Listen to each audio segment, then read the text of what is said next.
अस्सलाम वालेकुम व्यूअर्स, हमारी ये वीडियो पाकिस्तान स्टडीज़ के बारे में है और इस वीडियो में हम लोग शॉर्ट क्वेश्चंस और उनके आंसर्स पढ़ेंगे। ये पार्ट 2 है जिसमें हम लोग question number 6 to question number 10 तक पढ़ेंगे। तो स्टार्ट करते हैं from question number 6। How many governor generals and viceroys serve in this subcontinent? बरसगीर में कितने गवर्नर जनरल्स और वाइसरायज अपनी खिदमात सरअंजाम दे चुके हैं? Answer, a total of 19 governor generals and 20 viceroy served in the subcontinent. यानी बरसगीर में टोटल 19 गवर्नर जनरल्स और 20 वाइसरायज अपनी खिदमत सरअंजाम दे चुके हैं। इस सवाल को थोड़ा सा और डिटेल पढ़ने के लिए, क्योंकि ये शॉर्ट क्वेश्चन का जवाब यही है कि 19 गवर्नर जनरल्स और 20 वाइसराय सब कॉन्टिनेंट में अपनी खिदमत सरअंजाम दे चुके हैं। थोड़ा सा और इसके बारे में जानते हैं कि गवर्नर जनरल ऑफ बंगाल क्या है, गवर्नर जनरल ऑफ इंडिया क्या है और वाइसराय क्या है। तो जब बैटल ऑफ प्लासी 1757 में सिराजुद्दौला को जब शिकस्त हुआ तो बंगाल जो है ईस्ट इंडिया कंपनी के कब्जे में आया। तो उस टाइम उन लोगों ने सिंपल गवर्नर बंगाल का रखा था जिसका नाम था गवर्नर ऑफ बंगाल, और वो कौन था? वो रॉबर्ट क्लीव था। और फिर इसके बाद वक्त के साथ जो है 1773 में एक एक्ट पास हुआ जिसमें गवर्नर ऑफ बंगाल को चेंज करके गवर्नर जनरल ऑफ बंगाल रखा गया। और जो लास्ट गवर्नर था वो था वारन हास्टिंग बंगाल का। तो वो 1773 के एक्ट के बाद पहला गवर्नर जनरल ऑफ बंगाल बना।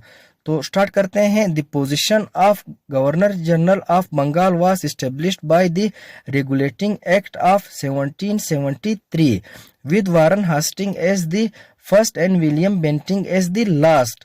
यानी जो गवर्नर जनरल ऑफ बंगाल का पोजीशन था वो जो है 1773 के रेगुलेटिंग एक्ट के बाद जो है कायम किया गया, जिसमें वारन हास्टिंग जो सिंपल गवर्नर ऑफ बंगाल था लास्ट, वो पहला गवर्नर जनरल ऑफ बंगाल बना। और जो last governor general of Bengal था वो था William Bentinck. The charter act of 1833 elevated the position to governor general of India starting with William Bentinck and ending with lord Canning. यानी जब 1833 का चार्टर एक्ट पास हुआ उसमें आखिरी जो गवर्नर जनरल ऑफ बंगाल था वो विलियम बेंटिंग था। तो ये एक्ट जब पास हुआ तो इसी के दौर में पास हुआ। तो इस दौर में जो है जो इंडिया के ऑलमोस्ट सारे इलाके जो हैं, तकरीबन कुछ इलाके जो हैं उससे ज़्यादा जो बरतानिया के कब्जे में आ गए। तो उन लोगों ने क्या किया, जो गवर्नर जनरल ऑफ बंगाल था उसकी वैकेंसीज को थोड़ा सा और एलिवेट किया, उसको टाइटल दिया गवर्नर जनरल ऑफ इंडिया। तो पहला गवर्नर जनरल ऑफ इंडिया जो था वो विलियम बेंटिंग बना, जो कि last governor general of Bengal था। और आखिरी गवर्नर जनरल ऑफ इंडिया जो है वो लॉर्ड कैनिंग बना। तो गवर्नर जनरल ऑफ बंगाल एक अलग पोजीशन था और गवर्नर जनरल ऑफ इंडिया जो है एक अलग पोजीशन है। तो एग्जाम में आता है कि पहला गवर्नर जनरल ऑफ इंडिया कौन था? लोग लिखते हैं वारन हास्टिंग, वो पहला गवर्नर जनरल ऑफ बंगाल था जो कि रेगुलेटिंग एक्ट ऑफ 1773 के तहत लगा था। लेकिन जो पहला गवर्नर जनरल ऑफ इंडिया है वो विलियम बेंटिंग थे और लास्ट जो है वो लॉर्ड कैनिंग थे। Following the war of independence in 1857 under the government of India act 1858 the position was redefined as viceroy of India. Lord Canning became the first viceroy in 1858 and Lord Mountbatten was the last।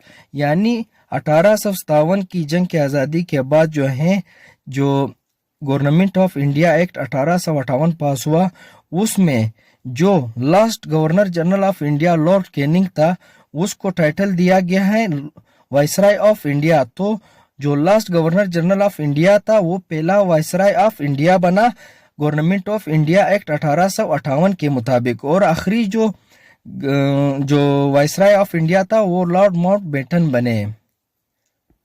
Question number 7। When was the first and second civil disobedience movement started in subcontinent? बरसगीर में पहला और दूसरा civil नाफरमानी तहरीक जो है कब start हुई थी? वो है answer, the first civil disobedience movement in the subcontinent began as part of the non-cooperation movement on August 1 1920 led by Mahatma Gandhi, यानी पहला सिविल नाफरमानी का तहरीक जो था वो नॉन कोऑपरेशन मूवमेंट का हिस्सा था, जो कि स्टार्ट हुआ था 1 अगस्त 1920 को, जिसको लेड किया था किसने, वो है Mahatma Gandhi. The second civil disobedience movement started on March 12, 1930 with Mahatma Gandhi leading the famous Salt March, जिसे कहते हैं डंडी मार्च, to protest the British imposed salt monopoly। और दूसरी सेवल नाफरमानी की तहरीक जो है 12 मार्च 1930 में स्टार्ट हुई थी। किसके साथ स्टार्ट हुई थी, जब महात्मा गांधी ने जो है साल्ट मार्च जो है जिसको कहते हैं डंडी मार्च वो स्टार्ट किया।